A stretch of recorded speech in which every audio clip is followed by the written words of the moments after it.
Ogbako Ekpele na obubu ọnụ ọbịa n'afọ ndị Aguleri dị na kansụl Anambra East na-eme abịago n'isi njedebe site n'ụka ịtụ mma pụrụ iche atụrụ akara iji wee kene Chineke maka ọgụ ya na afọ ọmịa n'isi obodo ahụ. Ya bụ ụka bụ na ama Obugad Enugu Aguleri ka dị wee ka anya nke e nyere ya isiokwu Aguleri Victorious Thanksgiving 2023 ma bụrụ Aguleri World Forum kwadoro ya na njikọta aka Aguleri National Youth Association na Aguleri Annual Prayer Committee. Amaka Chibuzo Okoye jere ebe ya bụ ekpere dị wee mee weweta aka ịga n'ugbu a.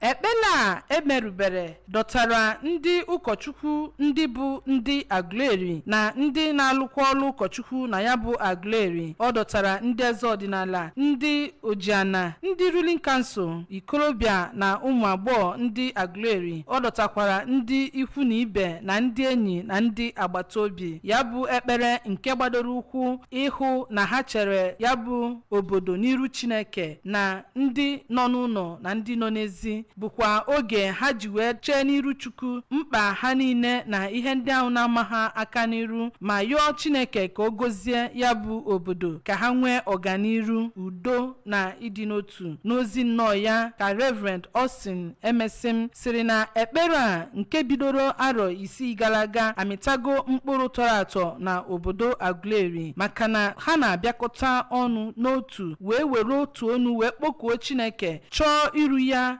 na ebe ọ gbasara ihe na-ama ha aka n'iru ma kwekọrịta dịka obodo eji Aguleri obodo ọma Chineke wee mara. Ọ gara n'iru ma kọwaa ihe mere eji bido ya bụ ekpere bụ Pastor Mike Nnamekwe, onye nke siri na Chineke si na otu ada ha nwanyị bụ Oliakụ Georgina Ogugwa wee nwee ihe mkpughe na dịka Aguleri obodo mụpụtara Blessed Iwenetanse na obodo gọvanọ chiburu Anambra State bụ Willie Obianọ na ndị ọzọ bụ ndị nwoke na ndị nwanyị eji okwu ha abụ izu na dịka obodo nke egwupụtara mmanụ n'ime ya na ha kwesịrị ka ha na-enye Chineke ekene na ọ bụghị ịgazi na arụsị dị iche iche nye ya ekene ruru Chineke. N'okwuchukwu ya ka Pastor Innocent Tansi, onye okwuchukwu ya gbadoro ụkwụ inwe udo tọrọ atọ n'aka Chineke, kpọrọ ndị Aguleri ma ndị nọ n'ụzọ ma ndị nọ n'ụlọ ka ha rapụ mgbaru iru, ntamu, anya ụfụ, ekwolu, ikpere arụsị dị iche iche ma chọọ iru Chineke mgbe ọ na-ekwuzi okwu n'aha ndị eze ọdịnala Aguleri niile. Ka Igwe Lawrence Nwofia, onye nke Eziagụlotu Aguleri, kpọrọ ndị Aguleri oku ka ha nọdụ